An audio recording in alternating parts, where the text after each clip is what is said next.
What's going on, guys? Caleb here, Caleb's Property Maintenance. I want to start out by saying a very, very Merry Christmas to each and every one of you. I trust you guys are spending it with some family or friends, and I trust you guys are having a nice, relaxing day. Just a day to really sit down and think about what Christmas is really all about, and that's Jesus Christ being born in a lowly manger in Bethlehem. So yeah, guys, I want to say Merry Christmas, and let's get into the video.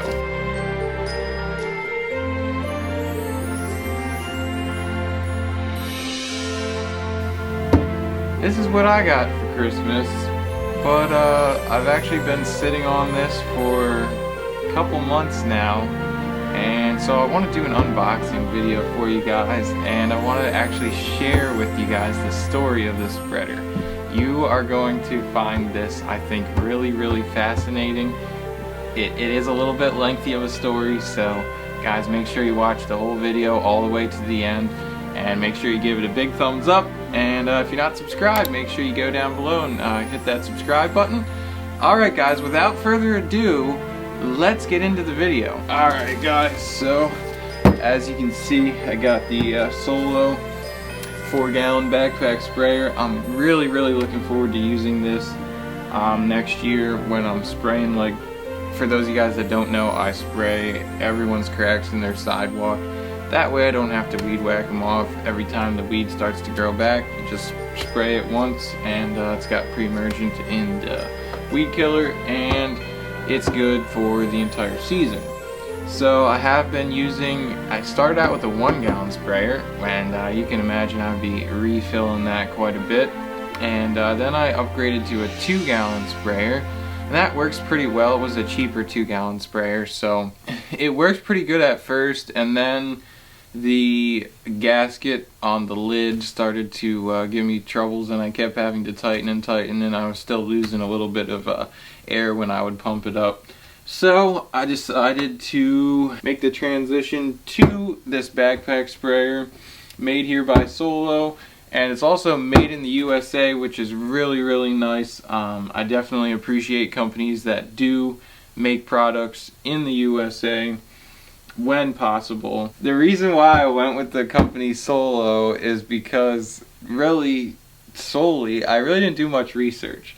I just went on what the majority of the landscapers in this area run, and that's Solo. So I thought, you know what, there's got to be some proof in the pudding as to why everyone else runs them. So I did not do some research. I know there's some other companies that are newer and maybe dare I say better, but I think I'm gonna be just fine with this. It's not like I'm using it every day, 7 days a week, you know, all the time. So it doesn't have to be something that I can just toss around, and that's another thing. I'm not rough with my stuff. I'm gonna be the one using it, so it's not gonna be a problem as far as getting abused. So it says on the top here, I'll show you guys, Caleb, do not open. That's in black, so they wanted to stop right there, and this is from Solo Direct.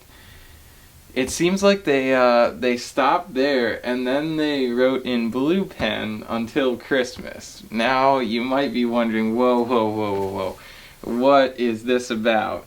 Well, guys, so you guys know I went to the GIE, and Solo was there. It was awesome. There were 2 guys there at the booth, and we walked by it, and as soon as I walked by, I said, hey, I gotta talk to these guys because I think I'm gonna be picking up a backpack sprayer, and I think it's gonna be a Solo, so I gotta talk to them and see, you know, they have some different models and what one is gonna be best for me, and you know, just maybe a little bit about the company and whatnot. So we start talking to them, and the 2 guys that were there, this is an important fact, listen to this.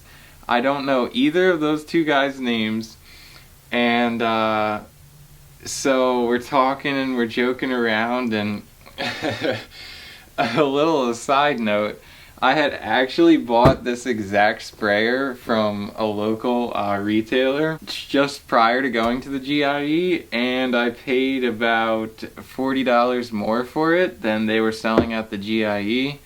So I said, I've got an idea. I still had the receipt from when I bought it before the GIE. Why don't I pick one up now at the GIE, bring it home, and then when I get home I can return the other sprayer to the store, get my money back, and I saved, $40. So I share this information with the guys at the booth, and they're busting my chops and giving me a hard time for it, and they're and then the one guy tells me, because I asked, about the longevity of the sprayers. Well, he said, if you don't open it up out of the box, it'll last forever. Yeah, thanks. Sure. I know that. So, and then I was telling him that at the time when I bought it from the store here, I bought a 1-gallon sprayer because I needed it for wet and forget. You guys know I use that product. If not, that'll be another video. Anyway, I noticed on the 1-gallon sprayer that I bought that the tube here, or whatever you want to call it, the wand, the straight part was metal. And so I said to the guy, hey, I noticed that your sprayer's, the tube is not metal. Why is that? And so he brings me over and he flexes the thing in his hand, and he can flex it like about that much. Like, he flexed that a lot, and he said, you can't do that with the metal. But ours, the material that's made out of, you can flex that thing all day long and it's going to return right back basically to that straight shape. I said, man, that's really interesting. I did not realize that because, me not thinking everything through, just thought, metal, oh, it's going to last longer. But yeah, and you put this in the truck and it gets pinched in the back somehow, and I can definitely see the practicality of having something that can flex versus something that can't. So, moving right along, keep in mind I still don't know their names. At the booth, I give them cash. I get no receipt. Remember that. I get no receipt. So, I've paid for the sprayer. This is Thursday of the show, and the show's done on Friday, so I go back on Friday. I totally forget to go back and pick up the sprayer because, I didn't want to carry it around Thursday and bring it back to the hotel and whatnot. So I totally forget to go back on Friday to pick up the sprayer. And then we're literally leaving the parking lot of the GIE, and my dad and I look at each other and go, oh no. We forgot to go back and pick up that sprayer. And then, you blame no but you, and then no, you know how it goes, guys. So, I'm like, oh, man. And I have no contact information. At the GIE, you get the badges, and they have that QR code that you can always scan. That did not happen on Thursday. I gave them cash, no receipt. So basically, I just gave them a charitable contribution. So I say to myself, oh boy, how am I going to get this sprayer? I have no documentation. I can just call them up and, yeah, sure, you go, yeah, right, you bought a sprayer at the GIE, So it was probably about a week after the GIE. I was just, busy catching up on work. And so I call them up and I speak to, I don't even know who, and I said, I bought a sprayer at the GIE. I forgot to pick it up. Well, what's your name? She said. I said, Caleb. Okay.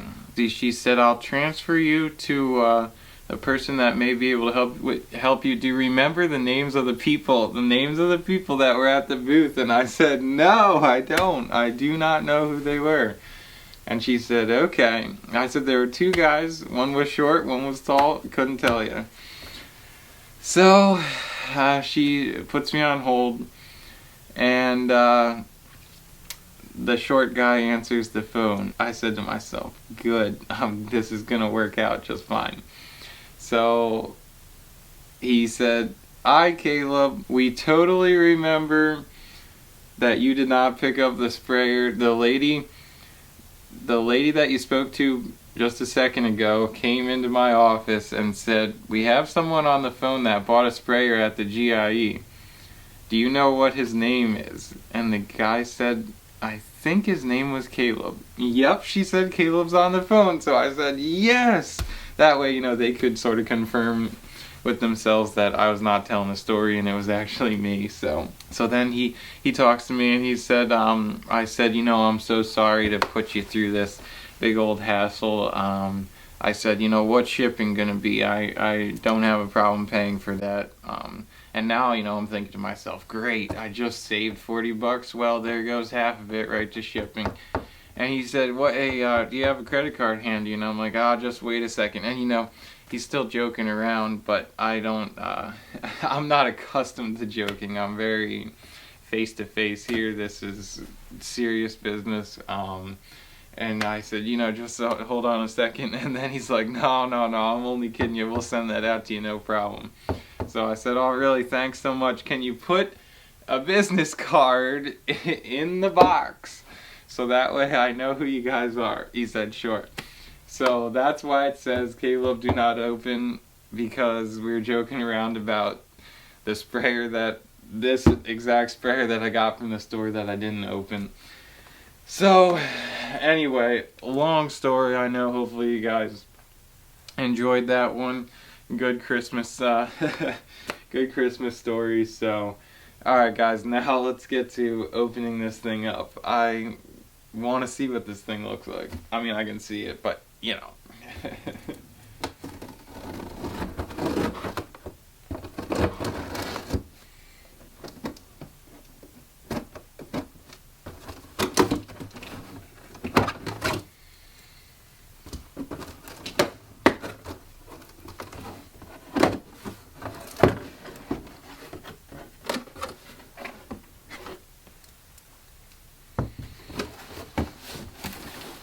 here's what we've got. It's open, which I find kind of interesting. Alright, let's take this bad boy out. Whoopsies. Aha. And I shall demonstrate with this wand right now. You can flex that thing like that. I mean, that is a lot of flex. And it just returns back to basically what it was. That's crazy. We got a bar here. Looks like we gotta do, this would be the pumper. We gotta do some assembly. And here's the hose part. And probably the most important thing we should do would be to read the instructions. Oh, wait a second.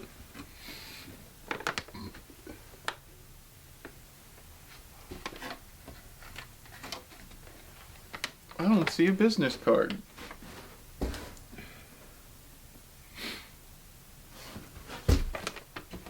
We got a nice handle here. I like that. No business card. That is not cool. So I still don't know his name. Oh, it's perforated.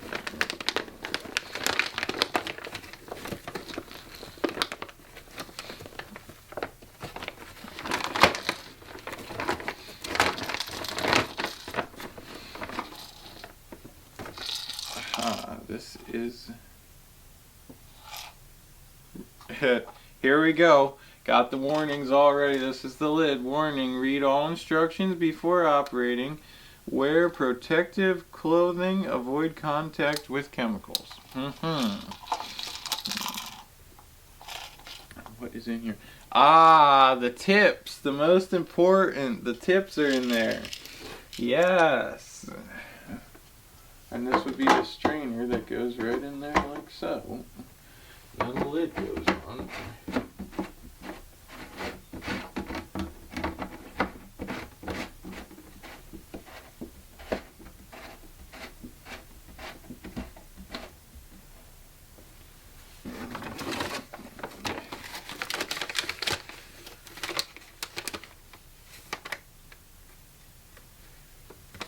Yep, so you have to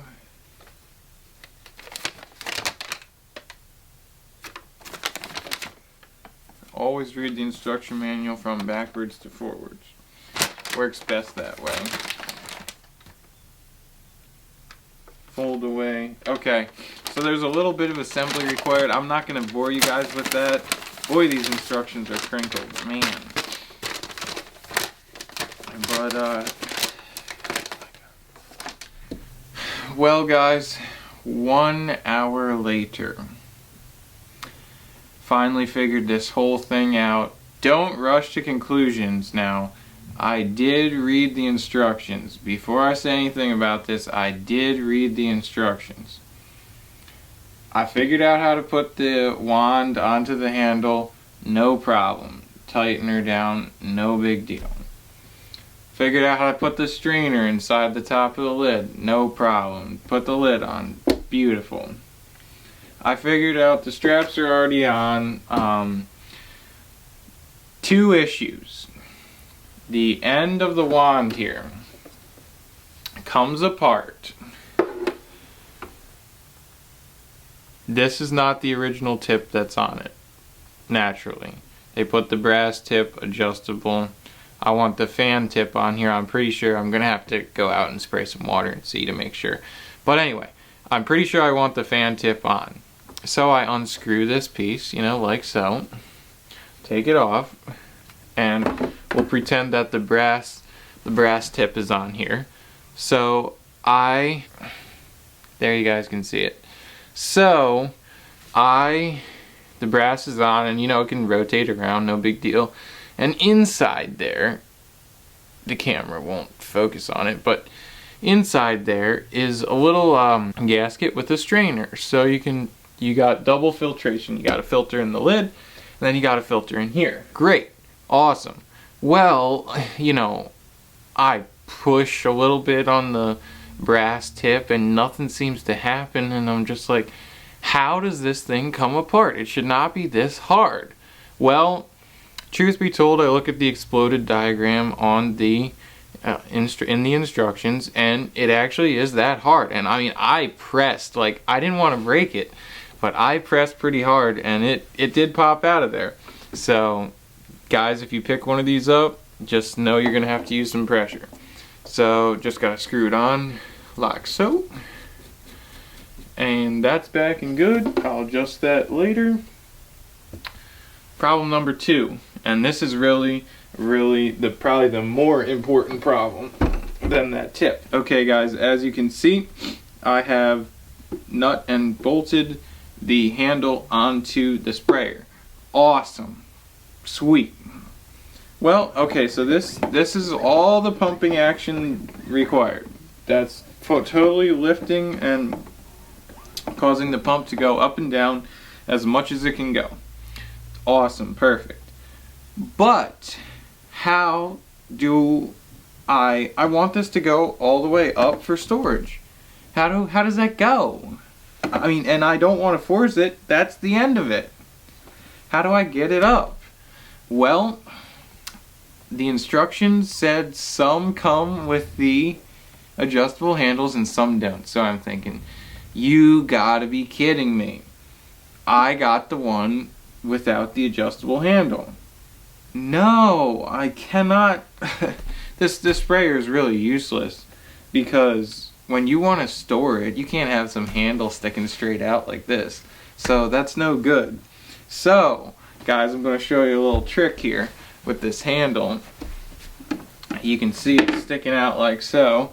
This handle rotates in this thing, and we can rotate this all the way up, and bingo, she is up. And then these clips here, you can clip the wand on there like so, as it shows on the box, or you can clip it on the handle up there like so. So either way, it works. So those guys were my 2 problems when putting this sprayer together. Otherwise, it's really beautiful, and now that I figured that out, I think this sprayer is going to work perfect. So, alright guys, thanks so much for watching. Have a very Merry Christmas, and I will see you guys in the next episode.